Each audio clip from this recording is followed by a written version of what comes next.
পরে পৌঁছালে আসামিগণ ভিকটিমের পত্রোত্তরে আগ্নেয়াস্ত্র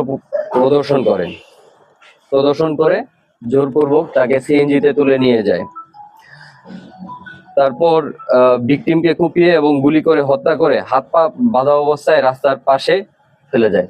উক্ত ঘটনায় 5 তারিখে একটি মামলা রুজু করে তার ছেলে। উক্ত ঘটনা সামাজিক যোগাযোগ মাধ্যমে ব্যাপকভাবে প্রচারিত হয় এবং আপনারা জানেন বিভিন্ন মানববন্ধন হয়েছে এই ঘটনার কারণে। এর প্রেক্ষিতে আমরা আমাদের গোয়েন্দা নজরদারি বৃদ্ধি করি এবং এদের ধরার তৎপরতা বৃদ্ধি করি। এখানে অনেকজন আসামি ছিল, এর মধ্যে 1 নং আসামিকে আমরা আমাদের গোয়েন্দা নজরদারি বৃদ্ধি করে ঢাকা হতে র‍্যাব 3 এর সহযোগিতায় আমরা গতকাল রাতে গ্রেপ্তার করতে সক্ষম হই।